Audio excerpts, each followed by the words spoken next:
with this series,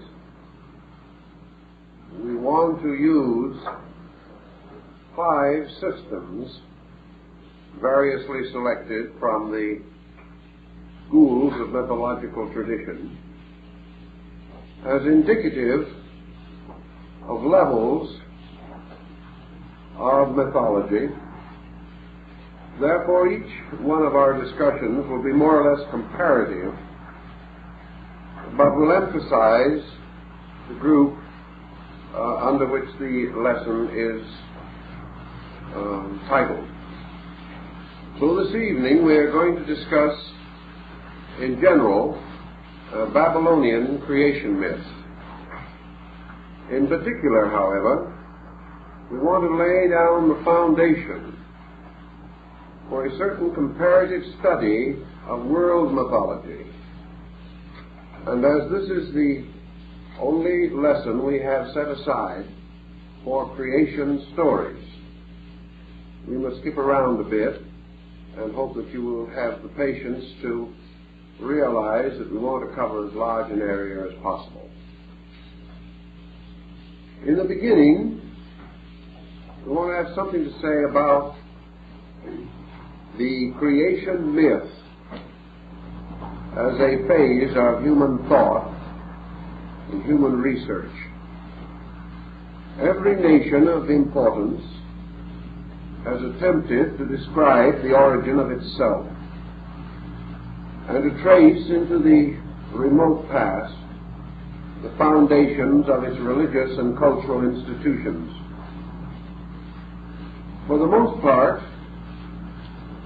we come across something that mythologists have not emphasized, but which we must pause to consider. And this is especially true in the Babylonian group, but almost equally obvious in many other systems. Namely, that our creation account is nearly always twofold. There are 2 distinct stories, usually in some conflict, and about which a great deal of reconciliation has been attempted. We know, for example, in the Babylonian, that we have 2 distinct layers or levels of creation myths. One comparatively ancient, and the other comparatively recent. When I say comparatively recent, I mean probably not over 3,500 to 4,000 years old. The older group being of much earlier development. These groups are gradually reconciled and interpreted until they meet, but there is no basic essential meeting of original ideas. Why should this be true? Perhaps the answer lies in the fact that man is conscious of creation on 2 levels of existence. When you study the Vedas, or most of the sacred books of the ancient world, you realize that the authors were heavily indebted to the symbolism of generation, of human generation, in the development of their concepts of cosmogony. In the Eastern system, practically the entire story of the formation of the universe is based upon the prenatal development of the human fetus. And in various ways, the development and unfoldment of the world is regarded as merely the cosmic equivalent of the unfolding of the human being. On this ground, therefore, creation is a physical thing, arising from physical processes, and to a measure symbolized by the physical changes and modifications which accompany the creativity of growth. There is also a second line of creation thinking, and that is psychological.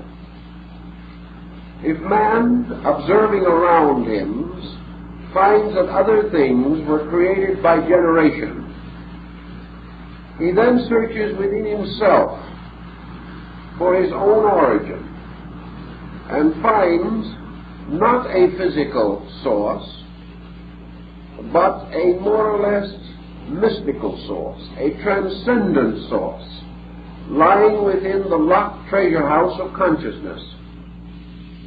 Man, searching for the origin of himself, therefore, passes gradually backwards through the conscious, subconscious, and finally to the unconscious strata of his own psychic organism. And man within himself experiences the elaborate mythology of creation quite differently from the form which he imposes upon the outside formation of things by material generation. Gradually, of course, he externalizes his own internal instincts, and he invests the generative processes with their psychological overtones, but certain conflicts remain. Also, the psychological creation is usually earlier and more profound than the physical creation, because man, possessing certain imaginative faculties within his own consciousness, is able to conceive of processes far more abstract than he can observe. Thus, internal conception is balanced against external observation, and we have a conceptual universe and an observed universe. And these polarities have existed throughout the study, the development of human thought. Man searching for beginning has always been more or less burdened with difficulty. It is very hard for the human mind to conceive the total absence of a created state. And so we are not surprised that some have taken the rather bold attitude that creation was the formation of something from nothing. This, however, was not a satisfactory interpretation. It did not meet the full need of the growing mind. It seemed wiser then, man speculating upon the mystery of life, to assume that prior to existence as it was conceivable to him, there was something. And in the Greek and in the Babylonian and in the Egyptian philosophies, efforts to determine this pre-existing eternal condition or something took on relations to elements. Some held that fire was the eternal element and the root of all things, and that everything came from fire. Others, like Thales, held water to be the sovereignty, and that everything came originally from water. There were some who claimed air to be the parent of all elements, and still others earth. But in the course of time, the belief in the parenthood of fire and the parenthood of water took domination over the other two elements. And nearly all philosophical systems have been based upon the belief that either fire or water was the primordial substance of the world. Now, it's rather interesting that two extreme elements should be thus contrasted, and that in many instances the universal theory was based upon a compromise or a relationship of these two, as is the alchemistical problem of the production of the stone, or the wise man's symbol, which was said by these alchemists to be the result of fire burning in water, and water feeding the flame of fire.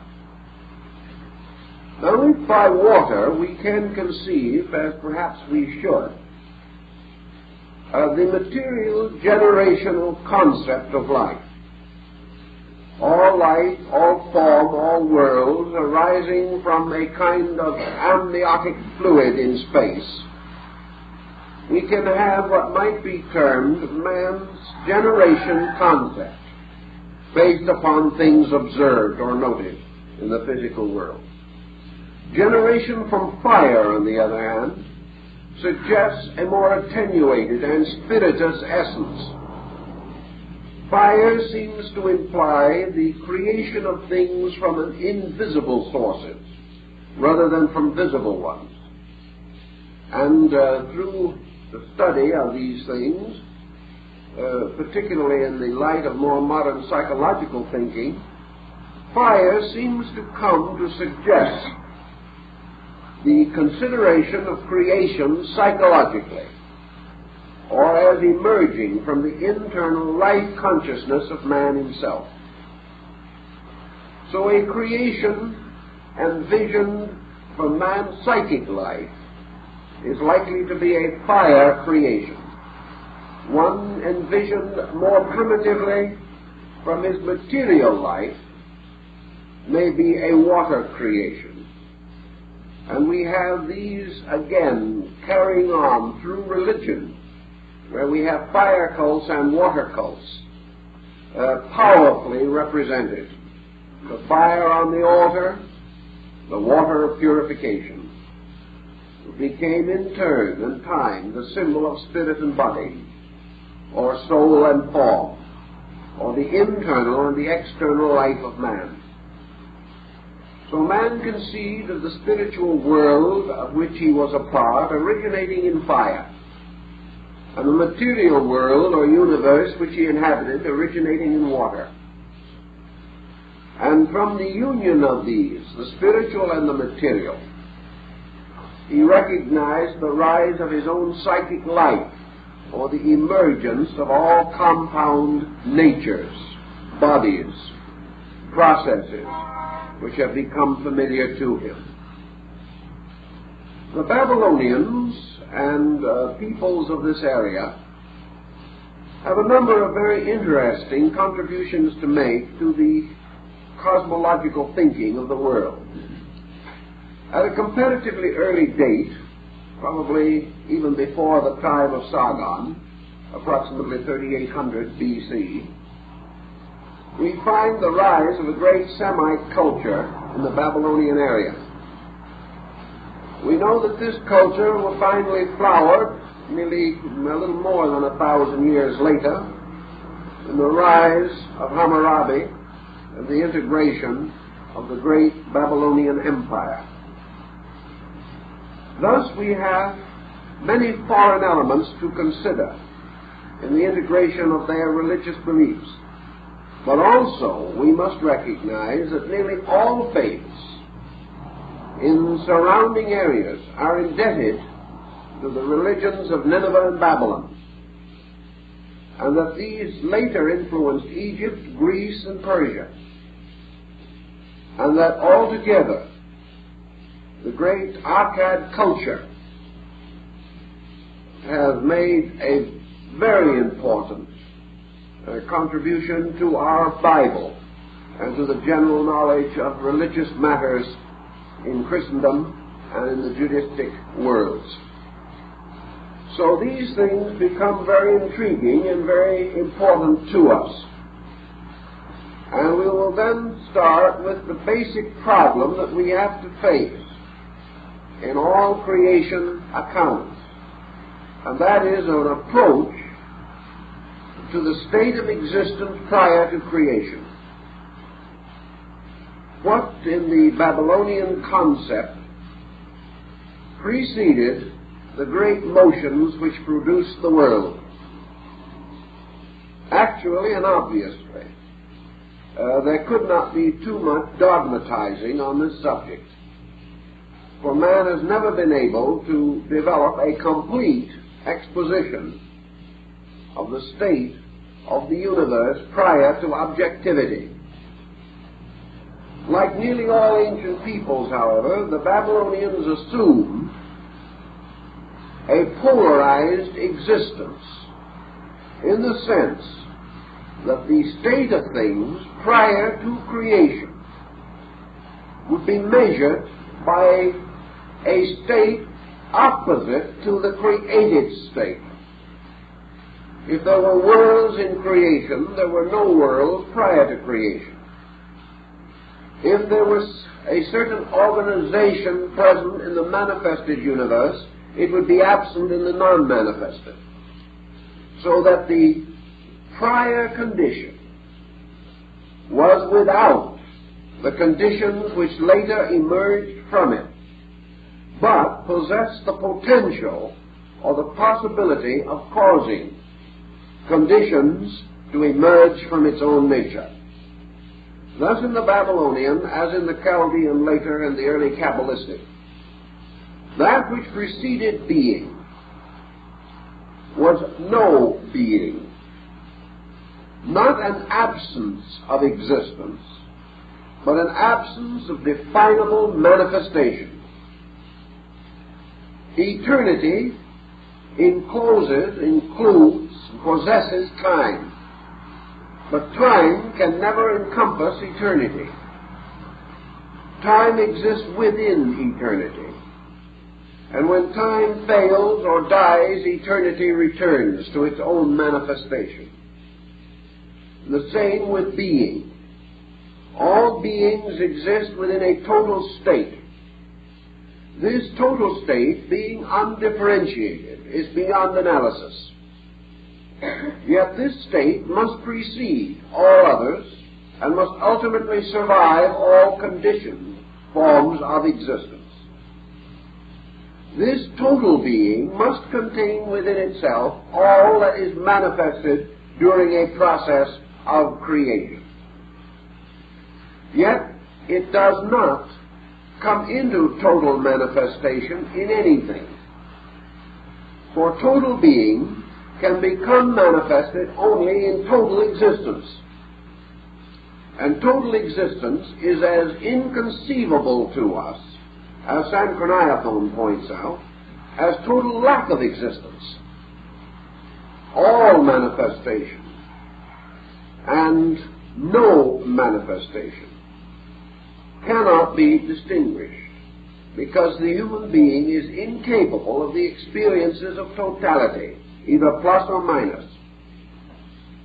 Thus man lives in a condition of partial manifestations. He measures all things partly, not completely. The Babylonians attempted to differentiate the condition that preceded being, and they came to the same concept that was later to be enclosed or captured within the Chaldean oracles of the Zoroastrians, namely the thrice deep darkness, eternity as bis and abyss, as Bami calls it, nothing and all, something infinitely profound, infinitely eternal and existing, yet containing no measuring or marks by means of which it can be explored, defined, or captured by the mind or even by the consciousness itself. How then do you suppose the concept came into being or came into existence? Almost certainly through man's contemplation of the mystery of sleep. In other words, he has an objective awareness, and he has a subjective state, in which in normal cases he is unaware of. He passes from a state of objective function to a state of non-knowing. In infancy, he emerges from a state of non-knowing. In the senility of age or of advanced years, he may return gradually to the childishness and infancy of not knowing. So wherever man extends his extremities beyond the boundaries of his normal functions, he approaches not knowing. Now the Chaldean and Babylonian was perfectly justified in assuming that the knowing can come from the not knowing. because it does so with every infant that is born. Gradually, from a condition which seems to be the lack or absence of qualities, these qualities gradually manifest themselves. Again, searching in his own experience for the answer to these things, the individual perhaps experiences dreams in which from within himself he becomes aware of an internal world or life that is entirely separate from the external. And this internal life exists in a strange, dark, mysterious world which can be entered only through sleep. We speak of the unconscious. The ancients spoke of the underworld. And he considered this underworld the abode of phantoms, much as we consider the unconscious to be the abode of psychological phantoms. In both cases, the term under is implied, a term which represents below the threshold. And the term threshold becomes very important in Babylonian thinking because they established a clear concept of thresholds between the levels of the worlds and placed doors and doorkeepers there to guard the various planes or abodes of life. So we have in this basic thinking a state which precedes awaking, which precedes the dawning light consciousness of infancy, which precedes knowing, and yet is the root of knowing. Thus, in the Babylonian concept, we come to a belief or an idea that reposing within the infinite nature of this darkness, this inevitable unconditioned, there were three duats, or polarized beings, that rested and continued and endured through all time and eternity, and that periodically these beings seem to waken, seem to move from subjectivity to objectivity,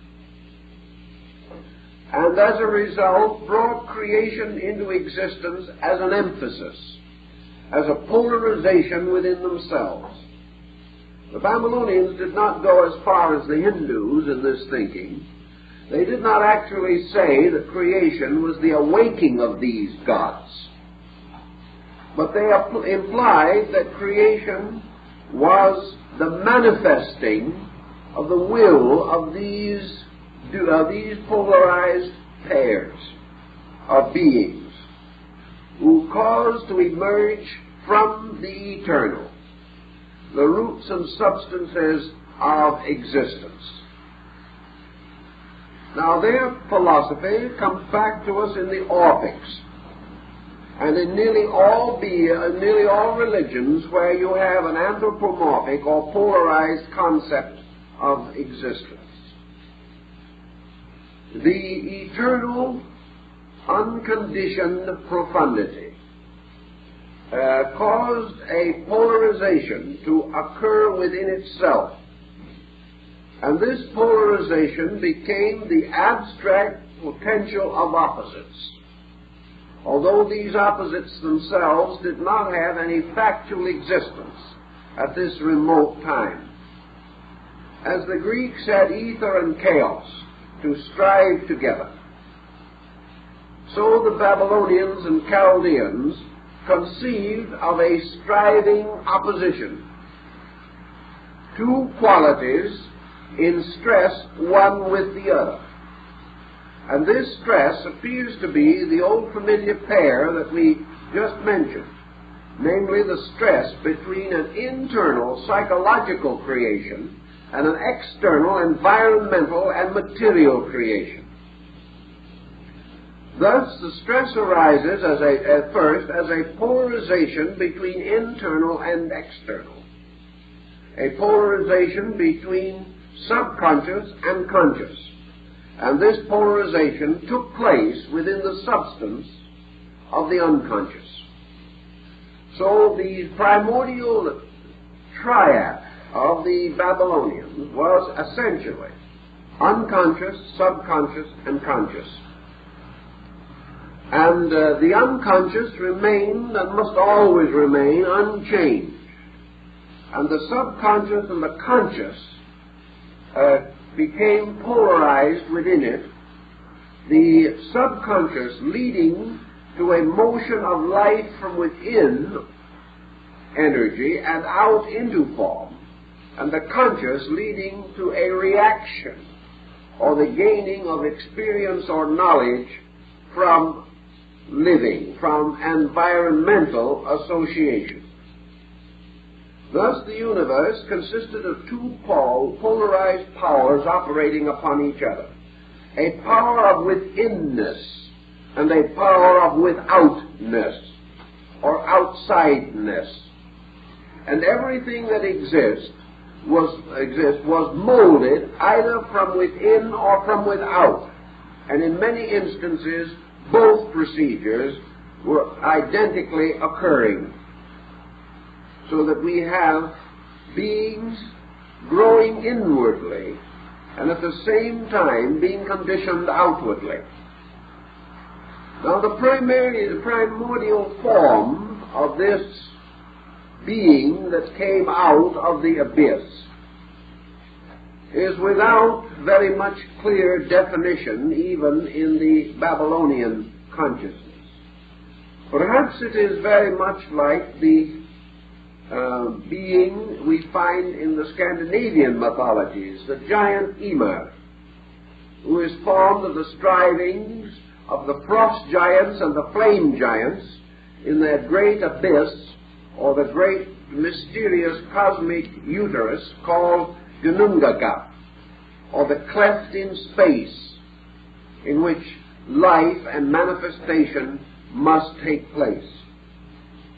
Now this formation of a strange primordial giant, a giant of potential force, striving and eternally existing, seems to tell us that gradually subjectivity was objectified, probably in its earliest and most natural form, as a complete chaos of elements. As the invisible defied analysis, so the visible in its primordial form also defied analysis. It was a mass of unconditioned, undirected energies and forces, and it lay long in space, sleeping, a mysterious, mythical monster, and it remained unsouled or without life within it except this strange, seething, collective life of total being. And this was the shadow. This was that which was the objectification of the deep. It was primordial ignorance arising from the totality of primordial unknowing. Now we have to study these thoughts rather carefully because they function on so many levels simultaneously. It would be very easy to confuse them. Man did not conceive of space, total space, as having a mind. He considered it as having merely a total existence. When this space objectified into the total material concept of space, it also was without a mind, but with an existence or a subsistence, second only to the duration of eternity itself. The only difference between spirit and matter, then, in this conception, is that matter was destructible, because it could be returned again to its own primordial source, whereas spirit or being could not, because it was still that source itself. So the universe passed into a series of conditioned states, And in these conditioned states, gradually the objectification of the world began. It began as a series of strange, mysterious pressures, motions, impulses, surging and seething within being itself, and so abstract and so total that even the greatest mythologist did not dare to give it any very tangible definition. He did not even dare to name it. He merely implied that it had always been there. Now this primordial space element began gradually to seem or to become real as the first conditioned existence. It was the first apperceivable state. Man cannot perceive the unconditioned, but he can perceive the conditioned. So with the coming of condition, universality died in the experience of man, and man psychologically transferred his attention to that which he could understand or conceive, with the result that the ancient way, the original material, the base of being, faded from his consciousness, to remain always known and recognized only through its symbolism in man, his own total unconscious. But this conditioned being, in the Chaldean state, which was a primordial chaos, became known as the Elos, as Berosus tells us. It was the primordial slime. It was this same primordial substance that in the Indian philosophy is churned in the early avatars of Vishnu. This strange, mysterious mud, the slime, the base of our word Ilium, which is the ancient name for the city of Troy. This primordial mud or ooze was the great mother of all living. And way back in those days, man had begun to sense what was later to be more or less demonstrated, namely that all forms came out of water, and that all the organisms that were to come forth and become living creatures upon the earth had their roots and beginnings in a primordial ooze or slime, a humid, earthy condition, a confused earth-water mass, and that from this gradually came the beginnings of monsters. Now, on the psychological level, the Ilium, or the Ilus, the slime, became associated with the human subconscious, differentiated out of the total unconscious of man's existence. This strange ooze was the mother of imagination and fantasy, and it was from this internal strangeness that the first rudimentary dreams or nightmares of human consciousness began. So all human thought, all consciousness, all sensory and faculty differentiation, all ways of knowing and feeling which man has, came from a primordial kind of sensing, a mysterious confusion of thought and emotion prior to the individualization of either, so that somewhere there was a strange common denominator of man's psychic origin, and this was the mud, the Elos of the true subconscious root of conscious knowledge. From this subconscious came forth many different types of beings and creatures.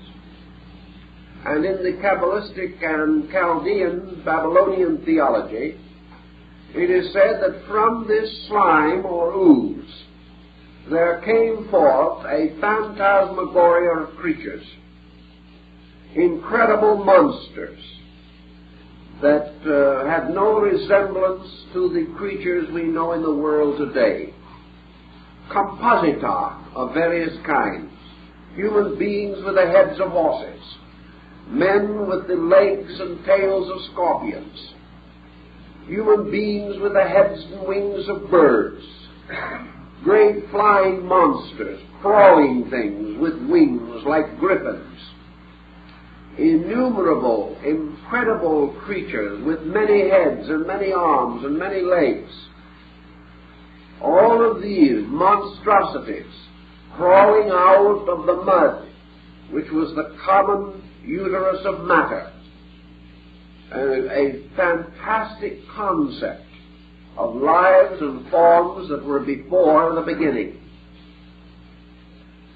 Now, out of this also there emerged from within man himself, from the subconscious elos of his psychic mystery of slime, mud, there crawled forth the beginnings and rudiments of man's psychic pressures and tensions, his various forms of awareness, his psychological ways of thinking and being, the first monstrous struggle of thought and feeling, locked in a death struggle for supremacy, the strange delusions of which there are still traces today. And in the midst of these, like a magician, standing as sorcerer over all this world of fantasy and magic, necromancy, ruled the strange deity Enlil. This being, as the word Lil in the name implies, means demon. And the word Lilith, in relation to the story of Adam and his demon wife, implies not only a monstrous or evil creature, but by the demon a dream, a nightmare, a strange and horrible fantasy. And Enlil became the symbol of this subjective psychic life of man, inwardly breeding monsters, even as the elos, or the material slime, gave birth to monstrous forms. Thus incredible creatures having no true substance in reality, had their inner life issuing from the subconscious slime of the invisible world, and forms the strange patterns of the laws which were sometime to generate bodies and bring them forth in order and propriety. These laws, not yet having been established, forms grew in strange, fantastic, and incredible ways. Now, in this combination of things, we also see certain traces of our own psychology. We say it's a terrible thing to imagine or even try to think of a world ruled over by these seething, incredible reptilian bird creatures that represented ungoverned and uncontrolled thought. But let us see how quickly the same thing can happen in the mental life of the individual. When man is unable to control his mental emotional forces within his nature, he produces terrible fantasy, morbid dreams, monsters, of which the incubus is but a good example. Man fills his invisible life with nightmares the moment he loses his rational integration. So the Chaldean may not have been so wrong when he implied that if man, relaxing the control of his mental and emotional life, becomes the plaything of monstrous intensities, so in all probabilities these monstrous intensities preceded the establishment of control. and that at some time man was struggling for the integration of his own egoic consciousness, just as nature was struggling to discover the laws by which its own formal development could be brought under order and integration. So in the beginning, there was this tremendous struggle for integration, a struggle that went on and on, according to the old story, for vast periods of time. A struggle in which these monstrous forms reached out but could not survive, that they possessed no power of order within themselves, and that if they had remained as they were, the world would have gone on and on and on forever, and there would have been no growth, no consciousness, no integrity established in the entire structure of the world. Now, as time passed and these two processes, one subjective and the other objective, continued, we find a gradual unfoldment of theology. We find the gradual recognition or the establishment of the need for an integrated concept of being. In this great struggle, something had to take over. Something had to become the leader, because these two forces, equally differentiated, would have struggled forever, ending only in chaos. Then it was, according to the Chaldean concept, that the ancient ones, the mysterious ones who had gone before, gods of an older order, are supposed to have come in and taken over and made these things gradually take shape. And in among and dominant with these gods came the deity Ea. Now Ea was the old one, very ancient. And Ea represented not the element of air. That isn't it. The deity's name is E'.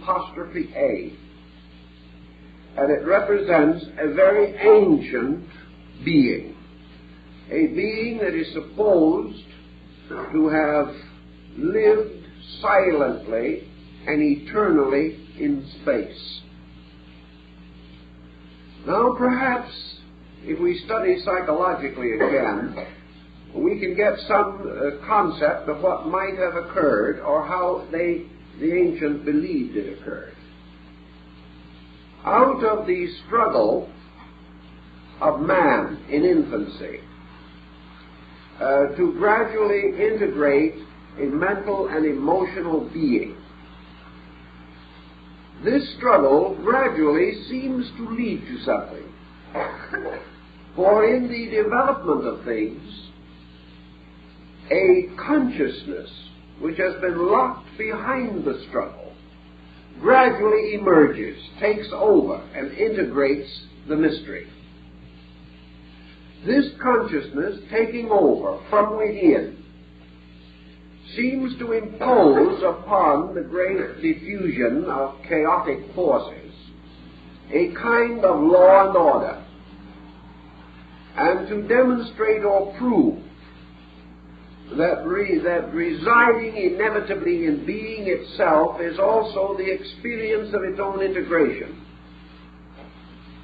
And that when this struggle, when this slime of the ooze produces a certain degree of fantasy, gradually this fantasy leads to its own awakening. Just as man, under psychotic pressure, is ultimately pressed on to the restoration of his own integrity. The restoration of law and order within consciousness is first recognized as necessary, as the opposite to the existing chaos. and gradually it comes into manifestation. In any event, Ea was the deity who first of all dreamt and envisioned the organization of the world, and who bound the subconscious faculties of man into the service of an ancient principle that had always existed. In other words, the emergence from total consciousness, or as we might call it, the total unconscious, was in two waves or manifesting cycles. First, a chaotic, in which a psychic form, the seeds of thought and emotion structure, were projected. Then from this unconscious there also came the power of directional will, which ensouled both mind and emotions and brought them into order. At the same time, in the material world, the riot of forms which had resulted from the lack of control, this riot of forms gradually took a total picture, producing out of its own internal and eternal nature a terrible monster which was called the dragon. So here we have a God ruling supreme over the universe. And we have the dragon, a strange, horrible monster consisting of the total integration of chaos in matter. For all of the strivings and the madness of chaos had also finally come into a kind of mass, or a kind of common unity. And this unity was the primordial being against which the great St. George must go to slay the dragon of chaos. So the problem of the establishment of the adversary, the evil power, came in the integration of the concept of the dragon. And this dragon, Tiawa, abode in the depths of things and remained constantly howling against law and order, against the gods, and insisted upon its own unconditioned, uncontrolled existence. Now the deity, Ea, then called upon the gods to go and reason with the dragon, and to cause the dragon to renounce its authority, and to become once more a servant of good. In other words, the gods were sent out to attempt to arbitrate with natural phenomena in an effort to bring matter and mind into agreement, that matter might accept the controlling power of mind will, and that the divine imagination and reason might begin the molding of the material substances into the forms suitable for the incarnations of the godlings. But the dragon merely howled and refused to be in any way controlled. And so we have an interesting problem. If you remember in Genesis, day and night were created before the sun and moon, which is a peculiar circumstance. But the gods in the Chaldean and Babylonian account occupy the same position exactly. Ea, or day, was created before the sun, and the dragon, night, became its adversary. Now the dragon is always more or less guarding the sunset, which is, of course, the goal of the Nibelung. And in the Nordic mysteries and in practically all the religions of the world, there is a dragon. And this power represents night with its dangers and its hazards, and sleep, during which imagination and the psychic energies of man escape from the control of the reason. So in the daytime, man began to be a reasonable creature, but at night, his psychic life possessed him, and he entered a state of madness. And in the old records, this problem of day and night is so clearly and wonderfully set forth that its psychological implications are very obvious. In any event, however, Ea, the deity, was unable to reason with this monster, this horrible creature that is usually represented in Babylonian art as a lion-headed, winged human being with a ferocious and terrible appearance, and often in mortal combat with the gods. So the deity, who was at the root of life, the great thought which was organizing space, caused to emerge from his own being, as in the Greek myth, another god, who is generally referred to in the Babylonian story as Merodach. And this goes back to your Hindu, your Chinese, and your Tibetan concept, which is in the reverse of ours. Because in the Babylonian also, the thought gives birth to the mind. It is not the mind that gives birth to the thought. Thought precedes mind in the Babylonian Genesis. But out of the great thought comes forth the hero mind.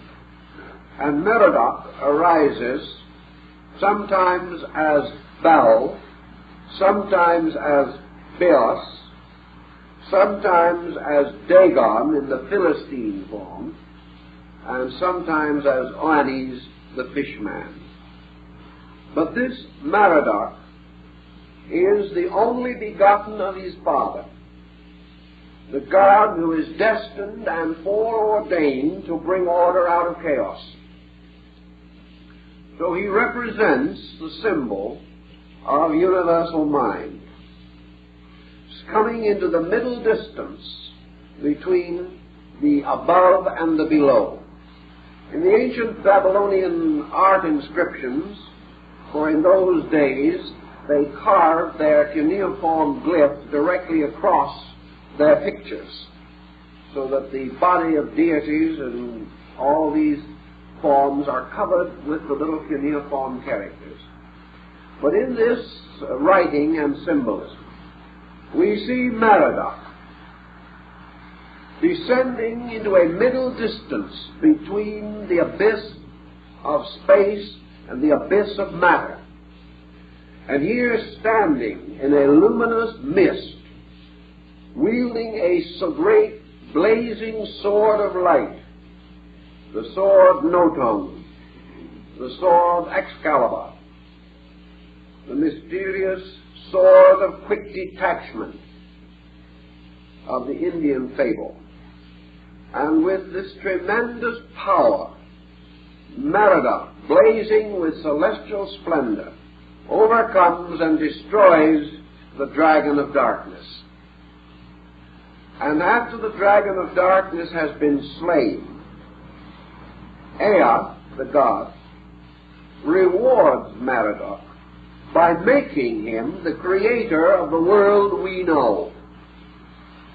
Now this is interesting because it indicates that creation, as we know it, is an entirely secondary process, and that Merodach becomes, so to say, the Logos in the same way that Zeus, the Greek Zeus, or the Latin Jupiter, becomes the creator of the inferior order of beings. In any event, Merodach, receiving power and authority from Ea, and therefore being entrusted with all things and all virtues and all natures, proceeds to take the body of the slain dragon, and from this body to fashion the entire structure of the mundane world.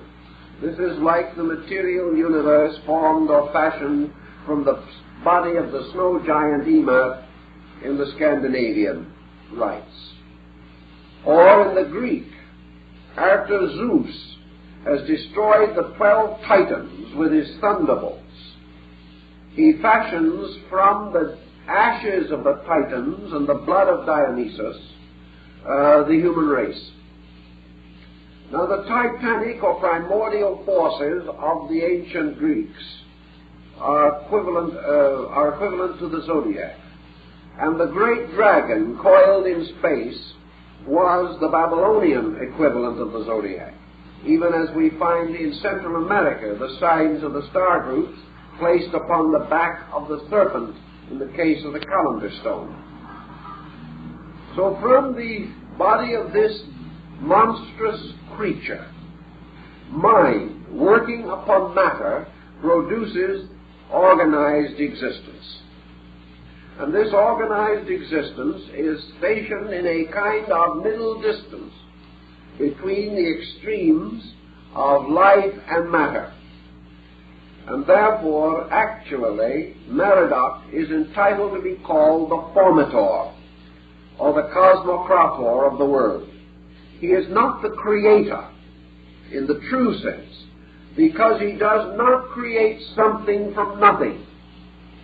He is the formator, because he brings cosmos out of chaos by making use of the elements that have always been there. So out of all the primordial elements, the world is produced. And the world is divided into three essential parts.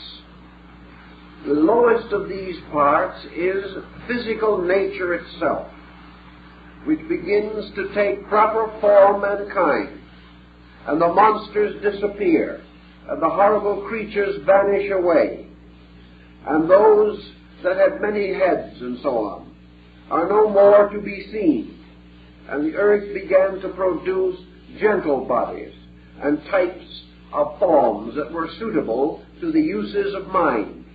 And these were originally called the mind-born forms, for they were generations of thought. In the meantime also, in the higher or mysterious subconscious chaos, an equivalent transformation was taking place. The dream world of nightmare and fantasy was vanishing under the light that shone from Merodach. And in the subconscious life of living things, mind began to take order. Reason began to assume power. Thought dominated fear.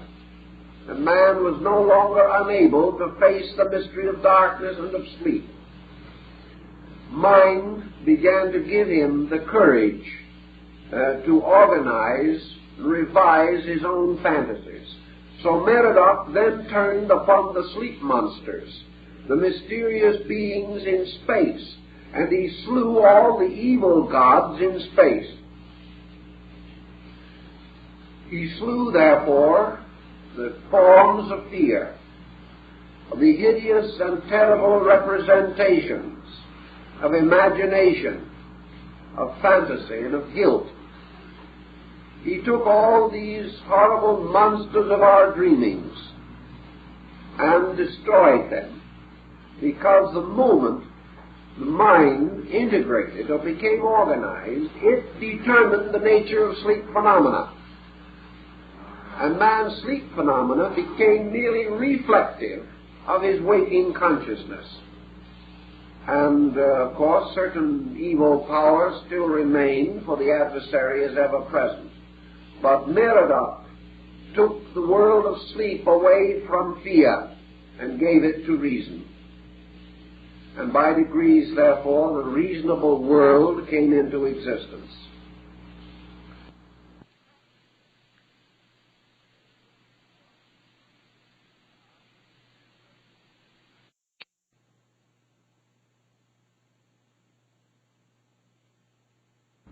But strangely enough, we find in Merodach a new dimension coming in, because this is the God who kills himself and still lives, who tortures himself but cannot die, and who has an internal and an eternal existence apart from his external and temporal one.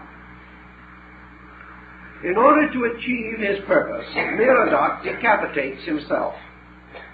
He cuts off his own head, and he then takes the blood that pours from the severed arteries, he mingles it with the forms that he has fashioned out of the body of the dragon. And therefore, having placed his own nature within these forms, he supplies in this way a link with his own spiritual source. For having received into themselves the blood of the god, the forms are then capable of being ensouled, and the deities come down across the road of blood, or the road of the first sacrifice, and take upon themselves these bodies, and thus it is that men or mankind comes into existence. For mankind comes in as the result of mind being locked in body by a mystery of sacrifice. In this point also, we have to go into the Babylonian theology and their system of mysteries, which were developed at a considerably later date. For we observe then in this concept that mind is immersed or absorbed in body, or that life and reason, like the Dionysus of the Greeks, is sacrificed in order that humanity may come into existence. To make possible, therefore, the individualization of mankind, universal mind and reason become buried or absorbed into form, and thereby increase this form, giving it an indwelling rationality, and setting up in the middle distances between spirit and matter the great world of form over which mind rules supreme. Form is matter plus organization or archetype, and all forms are compounds, and compounds are only possible because mind holds together the elements or substances of matter. If therefore in death the conscious being is separated from the body disintegrates, because it is the dweller in the body that maintains and preserves the compound. This compound is form, and forms are therefore embodied or ensouled bodies. For wherever there is a body that is ensouled, it is a compound of life and matter, and as such, it has an internal existence in eternity and an external existence in time. The internal existence in eternity is derived from the god Ea. The temporal existence in time is derived from the sacrifice of Merodach. And in the combination of these two, we have the beginning of the Babylonian concept of the nature of man himself, and why man gradually becomes the master of and conqueror of the world. For out of the form principle emerges the hero of the world. This then brings us to a point in the Babylonian cosmogony, and now we have to pause and go back and strike a second stream, because there were two streams of this, as I told you, one of which ends or terminates in the broken tablets in which Merodach has brought forth and organized his kingdom, and has become the archetype of the ruler, the archetype of the egoic self that is born of the compound of time and eternity, of this and abyss, of life and death. The story of how all this happened, the ancient records that go back to the very earliest period, are said to have been given to the people of this region by Oannes, the fishman, or the Dagon, the mysterious being who came out of the sea, and who is certainly and definitely a form of Baal Merodach. This being, however, carries with it certain other mysterious attributes. The sea, as we have already suggested here, is one of the attributes of this being, Ea, because Ea was not only the creator god, but primordially a water deity. The mysterious waters of space, the Shamayim of the ancient Hebrew, the waters which were above the firmament of Genesis, were the waters from which Ea came. Now, Oannes comes out of the sea also. And here we must study once more the nature of water in the symbolism of these people. Water is the symbol of generation, as we said before. It is the symbol also of imagination, because it is ruled by sin, which a capital S, which is not a vice, but is the name of the Babylonian moon god. And this deity is the controller of the waters of the earth, sin and the moon, and perhaps sin and imagination may have curious relationships to each other, even in our more modern way of thinking. But Oannes comes out of the sea, and he comes with the body of a fish, the great fish, and he is covered with scales, and beneath the head of the fish is a human face, and the head of the fish is above it, forming what we commonly know as the bishop's mitre. And the bishop's mitre is also the fish head because of its association in Christianity. Oannes, or Dagon, never eats while upon the land, remains upon the land all day, and goes back to the sea every night.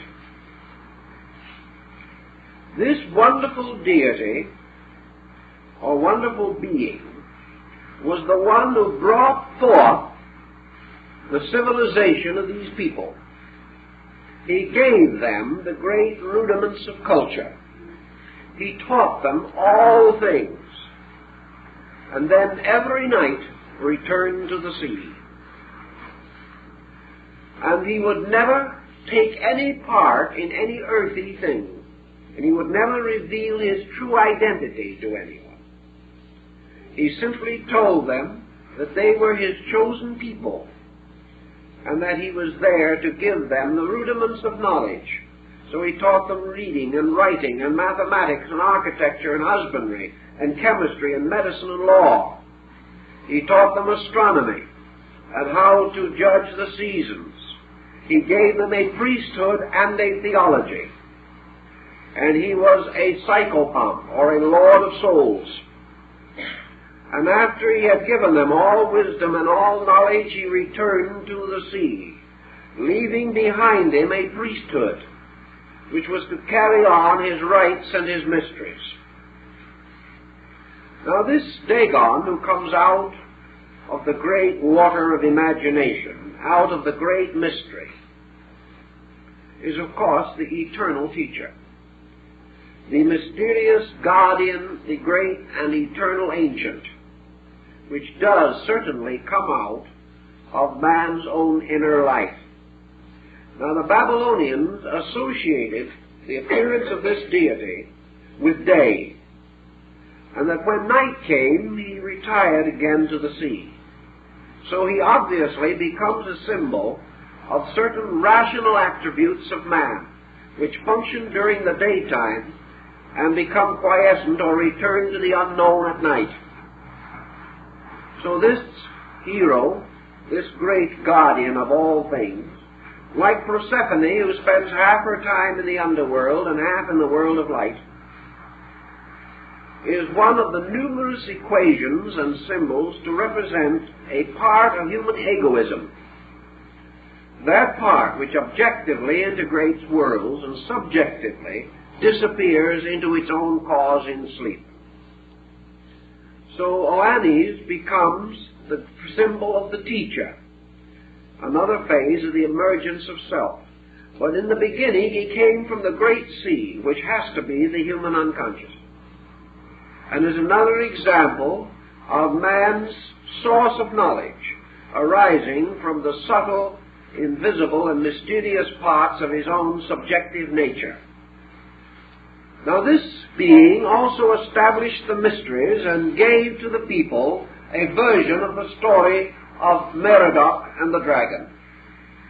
And this being taught them that they were to keep its rules and keep its laws and keep its covenants, and that in the fullness of time, in the last great day, this being would return and would again rule over his people unto everlastingness, and that this would be the restoration of the golden age and the fulfillment of all good things.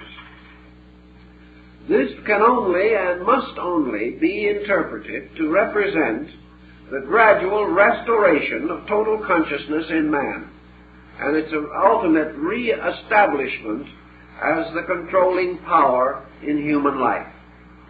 Now, religion was set up among the Babylonians as a means of doing honor and of keeping the laws given by Oannes or Dagon.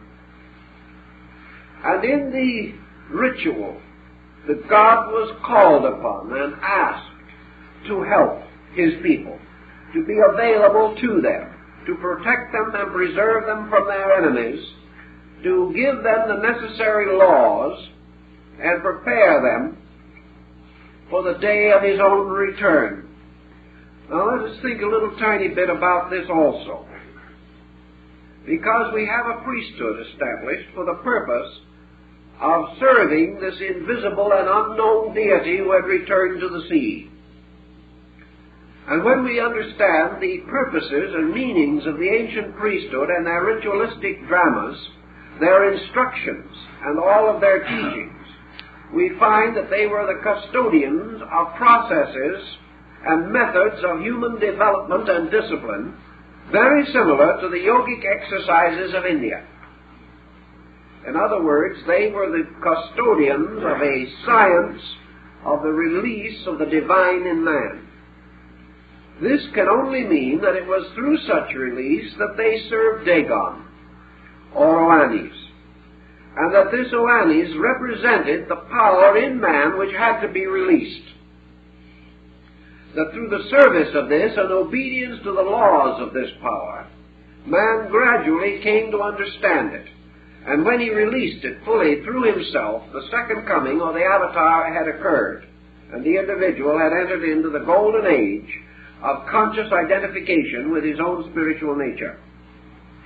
There is every obvious evidence in the myth that these facts and these principles were very well known to the Babylonian peoples.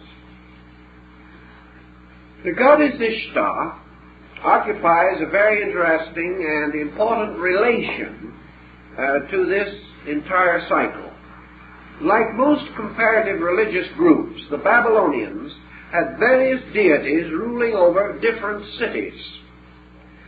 And as time went on, these community deities gained separate mythological identity, became mixed and involved together, like in Greece, where Pallas Athena became the patroness of Athens, and so on. And the different deities were worshipped in their cities and had their own priesthoods. But there were certain common agreements among them, and Merodach, under one of the other of his names, was almost universally venerated. The goddess Ishtar, whose name literally means a star or constellational brilliance, was originally, apparently, a war goddess. She was much associated with military activity and was armed like Pallas Athena.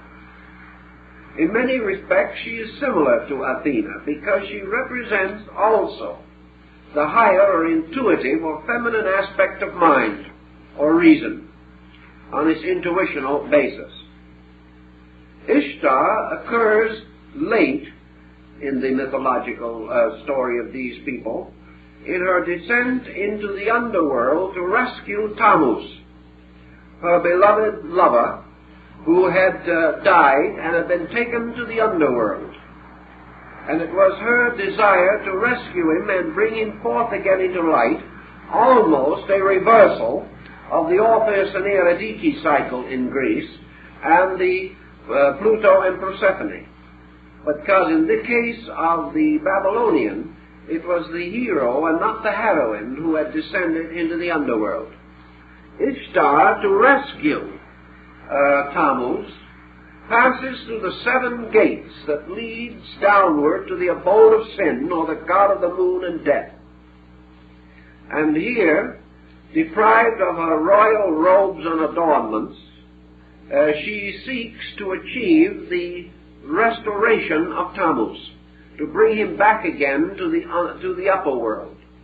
Unfortunately, the records of the fable are incomplete. The outcome is not known.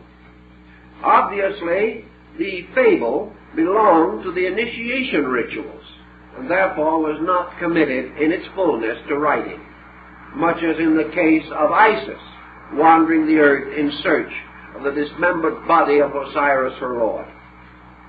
Ishtar becomes again now a symbol of the psychic life of man, and again is involved in this mystery of creation. For we have now 3 different levels, or 3 different stories that are important to us. One is the creation of the universe by the power of Merodach. The second is the creation of man, primarily, and the unfoldment of man's life through parts of the Merodach story and the Oannes cycle. And the third is the mystery of the human soul, represented in the myth or legend of Ishtar. So man, spirit, mind, and soul, or spirit, body, and soul, is involved in these 3 great cycles of mythology.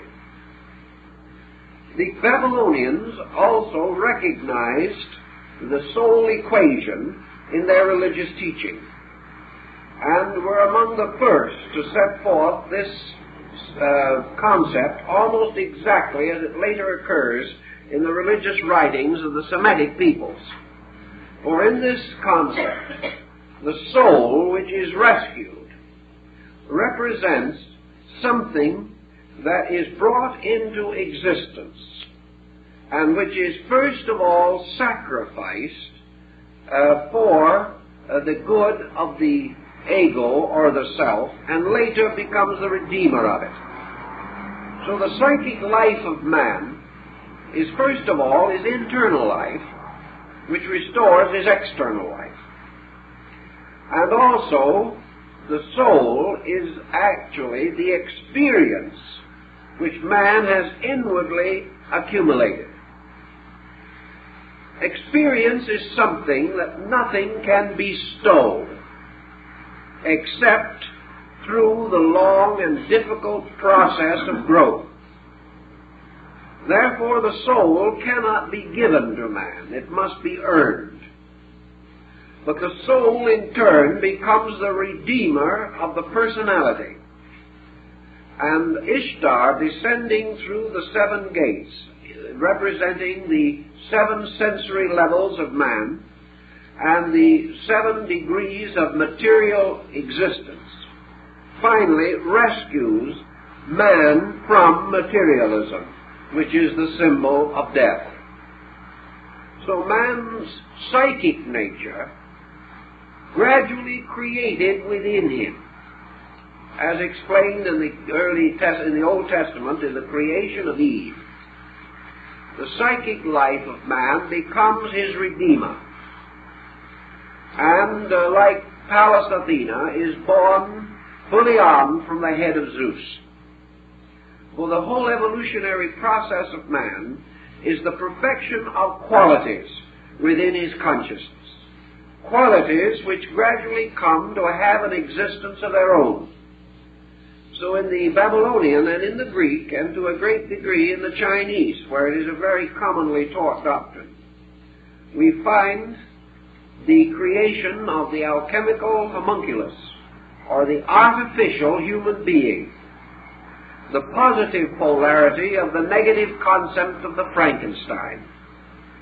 Now, man has always played with the idea of manufacturing or creating artificial beings. He has toyed with the concept that sometime he could create life. He doesn't know it, but this is a psychic statement of a fact. Man does create life, because man as a living creature is creating his own soul, which is an artificial living thing, to which he is capable of bestowing life. When he bestows life, he plays the part of Merodach, for he gives of himself to preserve or protect the life of his own soul. This, of course, is preserved in the era of chivalry, in the legends of the knight going forth to defend the damsel in distress, and if necessary, giving his life to protect her honor. And each human being, at one time in his evolution, must give his life to protect the honor of his soul. This is because the psychic life within him is the alchemical product which all other things are involved in the perfection of and the completion of its part in man's nature. Thus we have it as the philosopher's stone in alchemy, the stone that is produced from the blending of the 3 mysteries of salt, sulfur, and mercury. Salt in this particular case is Ishtar. Sulfur in this particular case represents the gods, or the great spiritual power, which is Merodach. And mercury is again the messenger of the gods, Zoroanes, the fishman. Because mercury is also Wotan, or Odin, and mercury is always the teacher, the messenger of the gods. Mercury is therefore the solvent, likewise, in the nature of man. The soul is born out of experience. It has its abode in the psychic life of the individual. Man, prior to the integration of consciousness, like the fabled Adam, had a demon wife, Lilith, that represents the soul of chaos. In other words, the psychic experience of chaos, the negative soul. In growth and development, this soul is gradually transformed, and from it, in time, as from Mary of Magdala, are cast forth the 7 demons. And the 7 demons are found in the description of the Pymander of Hermes also, and the 7 levels of purification in which the soul has to pass. And here we have the 7 cardinal virtues and the 7 deadly sins of theology.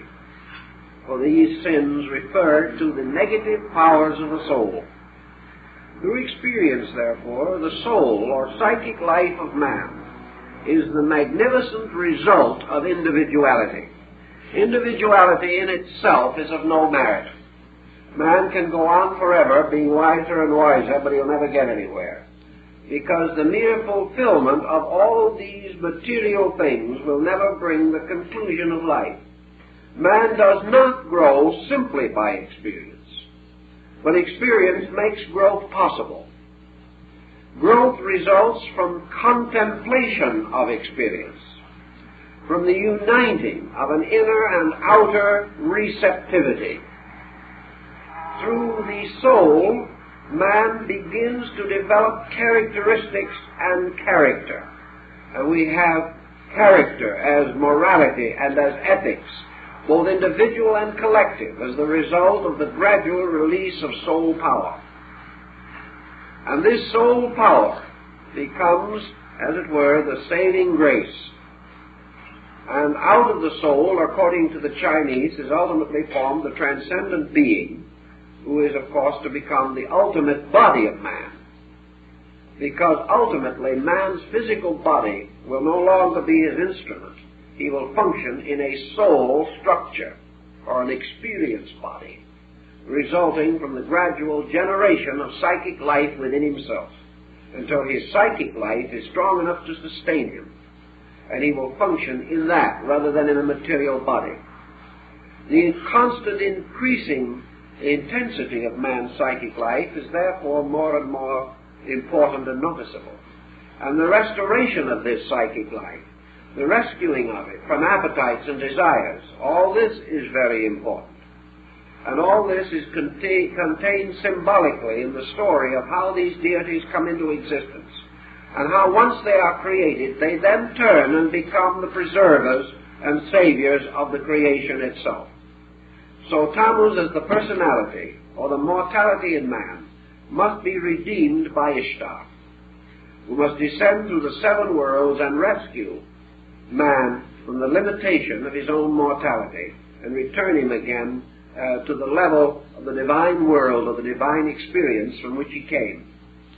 This is done through spiritual growth, for that which is caused to grow, or the spiritual inner conviction life of man, which becomes ultimately his teacher, and is, of course, another form of the goddess Isis, becomes his legitimate and proper mistress, whom he serves, as the troubadour served his beloved. And this is also the beloved of the dervish and the Sufi mystic, the symbol of the psychic life within man, which must be served, which must ultimately become the leader of life. And this philosophy all developed in the area around the valley of the Euphrates, and has had a very heavy part to play in the thinking of these people for a very, very long time.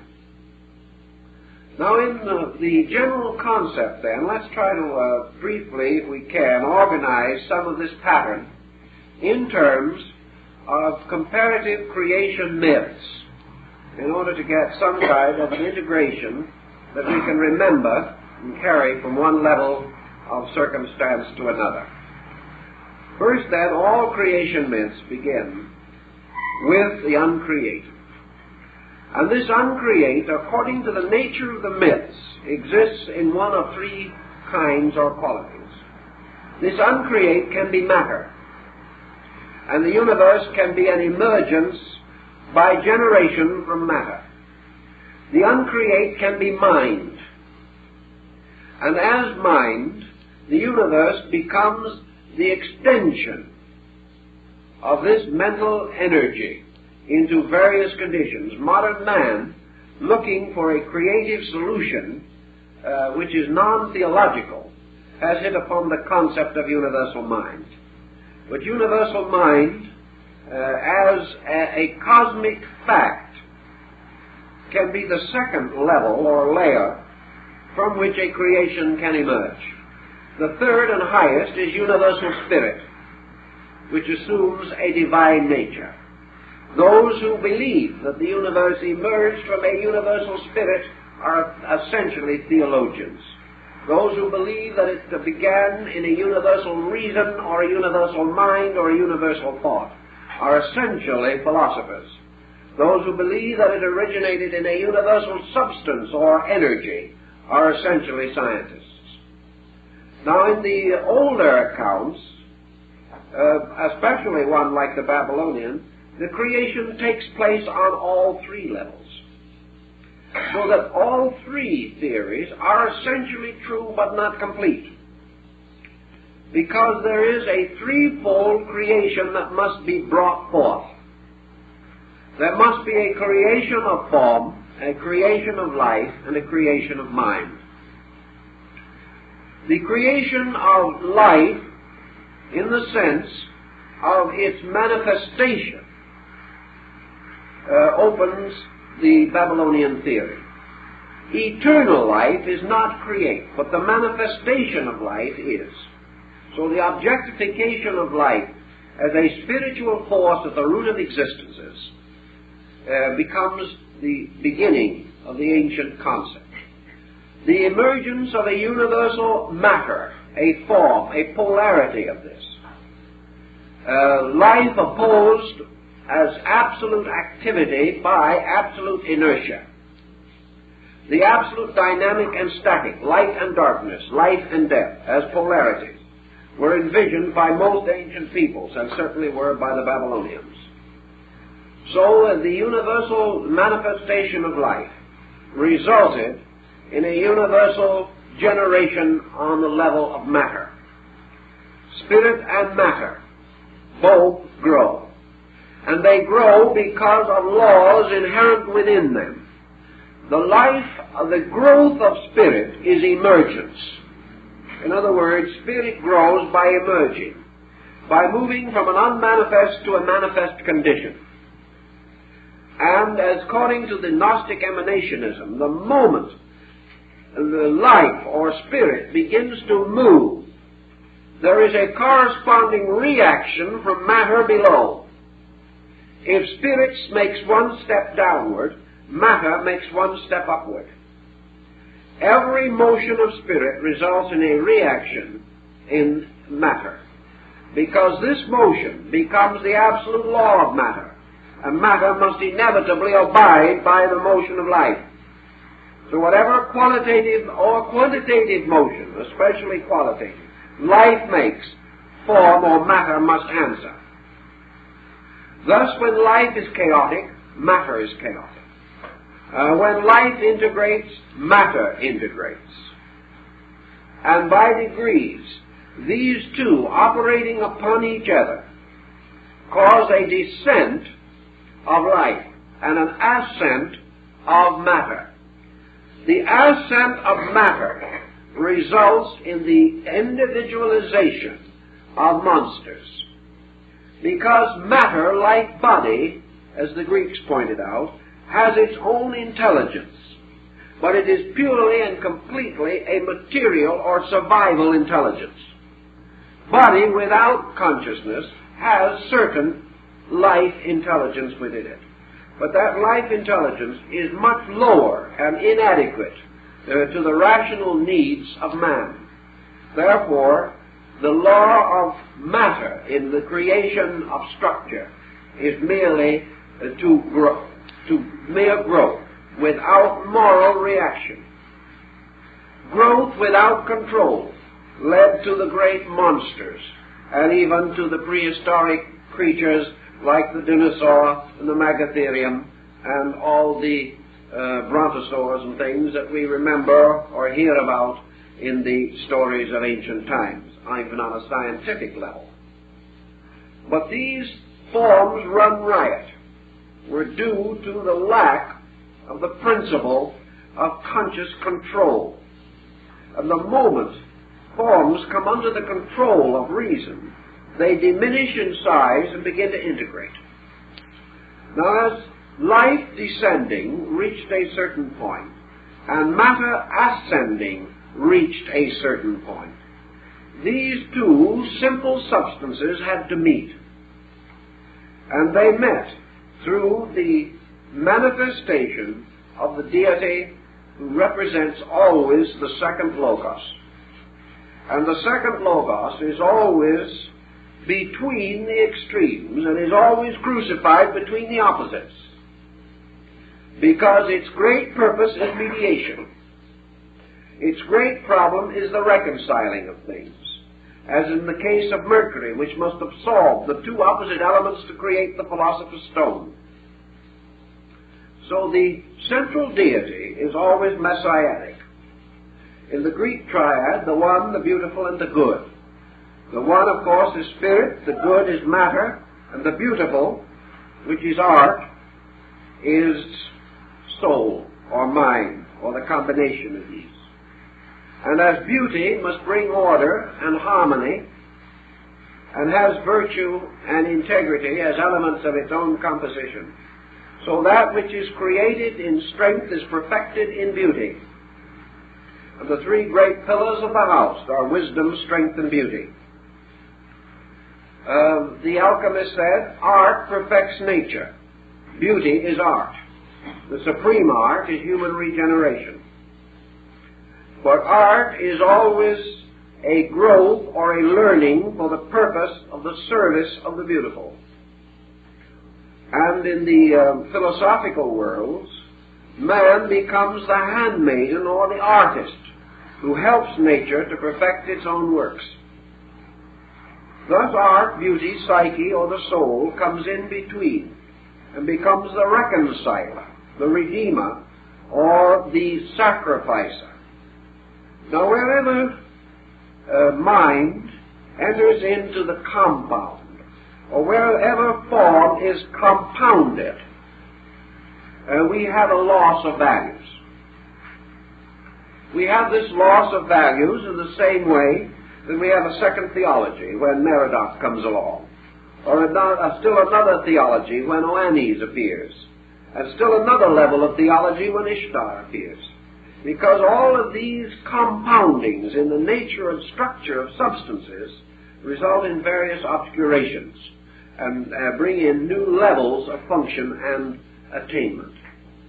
When the universal reason or mind, or the universal Sota, the Messiah, takes upon itself the problem of reconciling spirit and matter in the creation of form, or in the equilibrium or balancing of form, it therefore sacrifices itself. It is immersed or buried in form.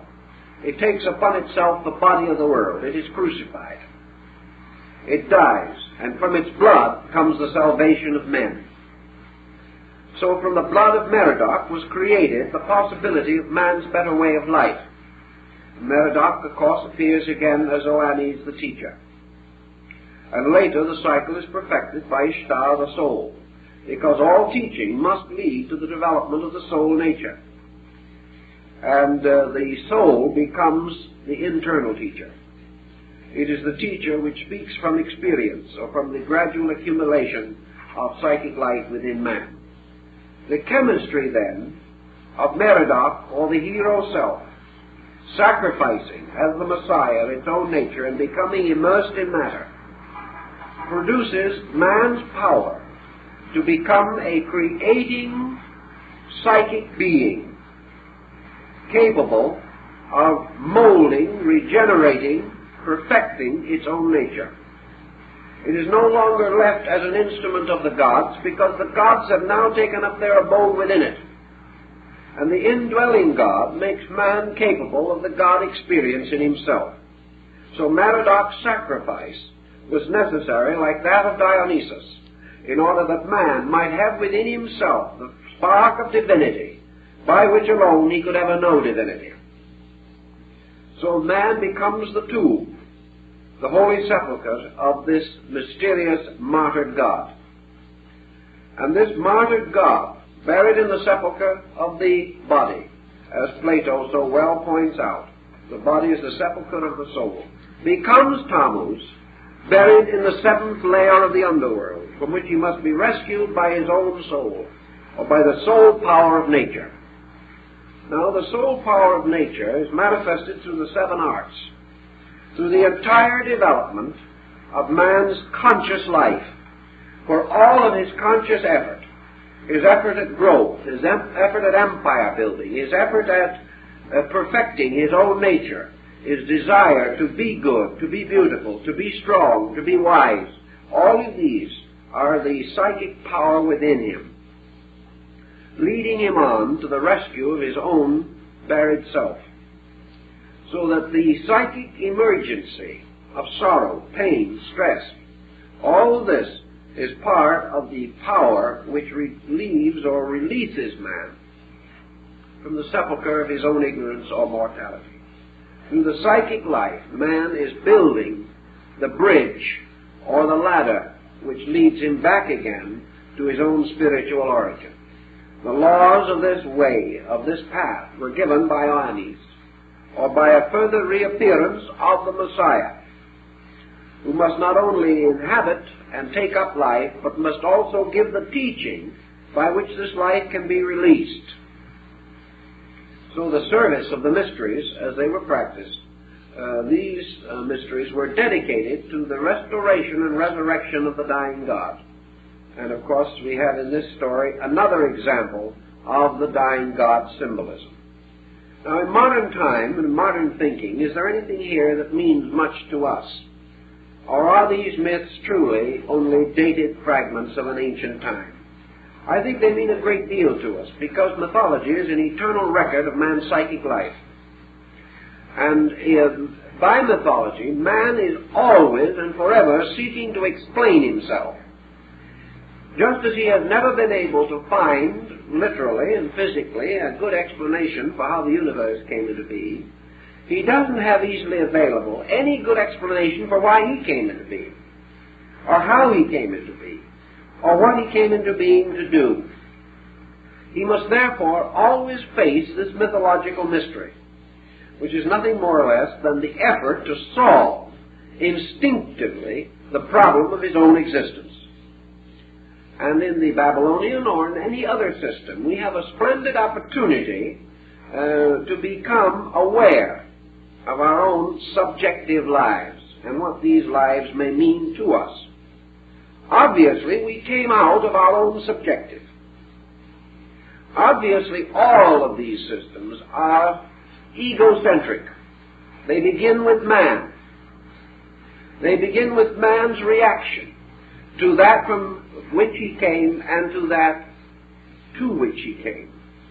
Man, in the poem, you know, came out of the everywhere into the here. Very mysterious. A charming statement, but requiring considerable commentary. Man also finds himself in the here. And primitive man, as we can imagine from surviving documentary evidence and artifacts, lived in a chaos which he knew very little about. So he lived in a universe that was too big for him and frightened him to death from the first moment he was in it. So he came from the unknown and he lived in the unknown. And he was confronted with two problems. Orientation to the outside world which he had just entered, and orientation to an inside world which he knew nothing about. He was therefore truly crucified between the two unknowns. He has been that way ever since. But technically, man today is still in much of a dilemma as to what's inside of him and what it means, what is outside of him and what it means. He is unable to balance or achieve an equilibrium between internal and external. And, of course, the only possibility of achieving this equilibrium is through this integration which he calls selfhood. Now, in Buddhism, we know that the self is not an eternal thing, but the self is a focal point. And ourselves, or the ego as we know it today, is the living testimony of the equilibrium we have attained between the internal and the external. We have built civilizations, we have created worlds, we've gone to school, we've done many things, we've invented and devised. And it is all as the result of gradually coming to equilibrium in the middle distance between the two unknowns. But today we are not sure what direction we are supposed to go. We are not sure of the direction from which we have come. All we know is that there is a tremendous potential inside of us and behind us. There is also a tremendous reactive outside of us and around us. Little by little, we are beginning to realize that this outside reactive is due almost exclusively to the internal pressure, and that creation is therefore a motion from the internal parts of things, and this motion setting up the objective reaction, so that we come to the point of emanationism, which I think has great psychological importance. When man internally steps down one step, the universe outside of him steps up one step to meet him. Any change that occurs within him must immediately produce a corresponding modification in his entire environment. So that if man, in the search for understanding, descends, that he may experience, matter ascends and releases experience, or gives to him that which it contains, and which is really only a mirror. Because matter is forever mirroring the individual who is behind and invisible. Man cannot see himself,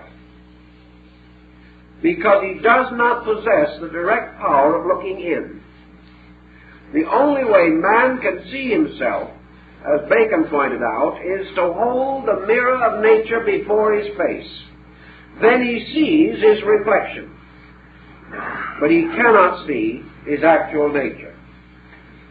So he has to depend upon knowing himself through the reflection of himself upon his environment. Now this environment is the chaos, and in this environment also is the dragon who has to be slain. And man is the dragon slayer who must overcome this chaos.